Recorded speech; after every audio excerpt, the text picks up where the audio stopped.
శ్రీమాత్రే నమః. అందరికీ శుభోదయం అండి. అందరూ ఏం చేస్తున్నారు? ఆదివారం లీజర్గా ఉన్నారా?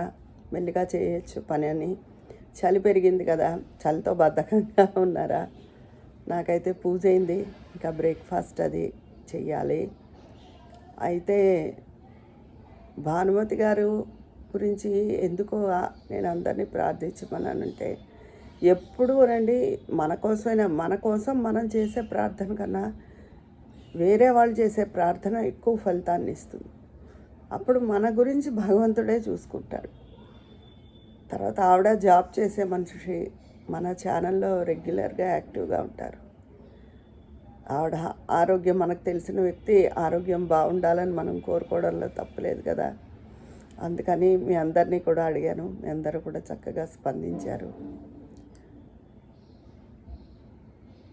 ఎప్పుడు అందరూ కూడా ఎవరు చెప్పినా, ఆది నుంచి శంకరాచార్యుల వారి దగ్గర నుంచి ఎవరైనా సరే ప్రేమగా ఉండాలి అందరితో.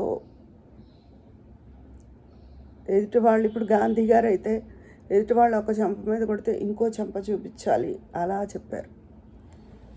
కానీ సాధారణంగా అవన్నీ పాటిస్తే మంచిదేమో తెలియదు, కానీ మనం అలా ఉండలేం కదా. సాధారణంగా మన పని మనమే చూసుకుంటూ ఉంటాం. ఒకళ్ళ జోలికి వెళ్ళి ఒకళ్ళని అవమానించాలని కానీ, ఒకళ్ళని తెప్పిపడి మాటలు మాట్లాడాలని కానీ మనకు ఉండదు జీవితంలో. సాధారణంగా ఉండదు ఎవరికి. కానీ కొంతమంది ఉంటారు, అది ఇంట్లో కుటుంబ సభ్యులు అవనివ్వండి. అంటే కుటుంబ సభ్యులు అంటే మూడు పిల్లలనే కాదు, కొన్ని రిలేషన్స్ ఉంటాయి. అత్తగారో ఆడపడుచులో, లేకపోతే ఎవరో బంధువులు, లేకపోతే మన ఇంటి విషయాలు తెలుసుకుందుకు మీ పిల్లలు ఏం చేస్తున్నారో అలానో, అదే కోడళ్ళతోనో, ఎవరితో కూతుళ్ళతో కూడా ఏం మినహాయింపు కాదు. వాళ్ళు చెడి అంటే పెడి అంటున్నారు. ఏదైనా మాట్లాడితే వెంటనే ఇంకో మాట అనో లేకపోతే వాళ్ళని ప్రేమగా తీసుకోవడం అన్నది అవదు కదా. పోనీ మనకన్నా చిన్నవాళ్ళు ఏదైనా మాట్లాడారనుకోండి, ఆ క్షణం కోపం వచ్చినా మళ్ళీ పోన్లే, మనకన్నా చిన్నవాళ్ళు వయసులో వాళ్ళకి అనుభవం లేదు, ఏదో మాట్లాడారు అని క్షమిస్తాం. కానీ మనతో సమానంగా ఉన్నవాళ్ళు, పెద్దవాళ్ళు ఏదో ఒకటి మాట్లాడేస్తుంటే, పెద్దవాళ్ళు మాట్లాడితే అనుభవం వీళ్ళకి ఏ పాఠాలు నేర్పలేదా, హుందాతనం నేర్పలేదా అని కోపం వస్తుంది. మనతో తోటి వయస్కులే మాట్లాడితే అలా మాట్లాడారు అని మనకు చాలా కోపం వస్తుంది. జవాబు చెప్పకుండా ఉండలేం కదా. అందుకని మనం చేసేది తప్పు కానంత వరకు మన జీవితంలో మనం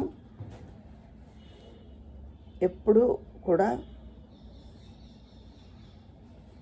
మన గౌరవాన్ని తగ్గించుకోవాల్సిన అవసరం ఏం లేదు.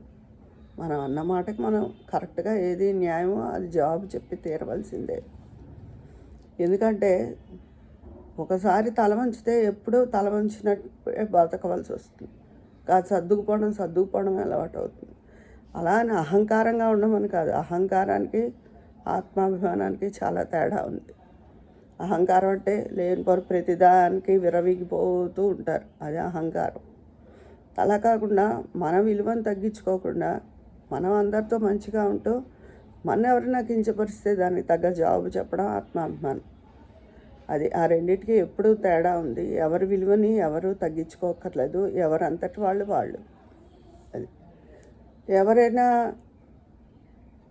ఎక్కువ తక్కువ మాట్లాడితే, ఇదివరకోసారి చెప్పాను, ఉంచుకోవద్దు, ఇచ్చేయండి, లావైపోతాం అని, శ్రీమంతుడు సినిమాలో అలాగా అక్కర్లేని మనసులో పెట్టుకుని బాధపడే కన్నా దాన్ని అక్కడితో కట్ చేసుకోవడం నయం. 100 సార్లు దాన్ని ఆ బొర్రలో పెట్టుకుని మన బొర్ర చెత్తతో నింపుకుని కన్నా ఆ మాట చెప్పేశాక దాన్ని తీసి పడేయడం నయం. బొర్ర భారాన్ని పెంచకూడదు, అది పెంచిన కొద్దీ అక్కర్లేని తలపోట్లు. అలా అని చాలామంది అహంకారమే ఆత్మాభిమానం అనుకుంటారు. అలాగే బాధ్యతే పెత్తనం అనుకుంటారు, అది చూసి వాళ్ళు అనుకుంటారు. ఈ అహంకారంగా ఉండేవాళ్ళు మాది ఆత్మాభిమానం అనుకుంటారు. అలా కాకుండా బాధ్యత వహించి వాళ్ళని వీళ్ళదే పెత్తనం అని బయట వాళ్ళు అనుకుంటూ ఉంటారు. అందుకని ఎవరు కూడా ఏది ఎంతవరకు ఉండాలో అంతవరకు ఉండాలి, నచ్చంది తీసి పడేయాలి. అప్పుడే మన జీవితాన్ని మనం ప్రశాంతంగా సుఖంగా జీవించగలుగుతాం. మన జీవితాన్ని ఇంకోళ్ళు పాడు చేసి రైట్ వాళ్ళకి లేదు. తెలియకో అమాయకత్వం కొద్దో ఆల్రెడీ కొంత బాధలు పడిపోతూ ఉంటాం మనం. తెలివి తెచ్చుకునేనా ధైర్యంగా వివేకంగా ఉండి మనని మనం కాపాడుకుంటూ మనం సుఖంగా ఉండేలా చూసుకోవాలి. మన మీద ఈ ఉన్న కొద్ది జీవితాన్ని భగవంతుడికి శరణాగతి చేయడం వేరు తప్ప ఇంకోళ్ళకి బానిస అవ్వడం శుద్ధ అనవసరం. అంత అవసరం కూడా ఎవరికి లేదు. ఎవరి ఆత్మాభిమానం వాళ్ళదే. చెప్పగా అలానే అహంకారంగా వద్దు. అహంకారం వేరు. అహంకారాన్ని ఎప్పుడూ భగవంతుడు మెచ్చాడు. అదే విషయం. తర్వాత ఇంట్లో వాళ్ళైనా సరే మనం ఇంట్లో ప్రతి విషయాన్ని బాధ్యతగా చేస్తూ ఉన్నప్పుడు మన మీద ఎవరైనా ఏదైనా నింద వేసినా మాట్లాడినా పట్టించుకోవు అని అన్నా ఇంట్లో వాళ్ళకి కూడా తగినంత సమాధానం చెప్పి మనం ఏం చేస్తున్నామో అన్నీ చెప్పడం నయం. అది విషయం అండి. తర్వాత జనాలకి అక్కర్లేని సోదీలు ఎక్కువ, అక్కర్లేని వివరాలు ఎక్కువ. మా వారి దగ్గరికి వస్తూ ఉంటారు కదా ఆఫీస్లో వర్క్కి పని చేయించుకుందుకో, నోటరీకో లేకపోతే క్లయింట్లో. వాళ్ళు ఒకసారి 2 సార్లు రాగానే ఏదో అలవాటైపోయినట్టు మీ పిల్లలు ఎంతమంది అండి, ఏం చేస్తుంటారు, ఇది అది అక్కర్లేని విషయాలన్నీ అడుగుతూ ఉంటారు. ఆయన ఏదో పని చేసుకుంటూ అంటారు, కొన్ని సమాధానం చెప్తారు. కానీ నాకు వింటుంటే అవతల గదిలో వినబడుతుంటే ఎంత ఇరిటేషన్ వస్తుందో. వీళ్ళ పనులు వీళ్ళు చూసుకెళ్ళక వీళ్ళకి ఎందుకు ప్రశ్నలు, వాళ్ళకి ఎందుకు మనం జవాబు చెప్పాలి. అలా అంటే మా వారు అంటారు, మనిషి నువ్వే చెప్తావు కదా, సోషియాలజీలో ఉంటుంది, మనిషి సంఘజీవి అలా అని చెప్పి. Man is a social animal. అది మనిషి సంఘజీవి. సంఘంలో మనం ఉన్నప్పుడు రకరకాలుగా ప్రశ్నిస్తూ ఉంటారు. అలాగే జవాబు కూడా చెప్పాలి మనం అంటారు. కానీ ఒక్కోసారి నాకు ఓర్పు పరీక్షలా ఉంటాయి. ఎందుకంటే వాళ్ళకి అనవసరం అవి. అలానే వాళ్ళు మరీ పరిచయస్తులు కాదు, పెద్దవాళ్ళు మరీ పరిచయస్తులు అడిగితే ఖచ్చితంగా చెప్తాం, తప్పులేదు.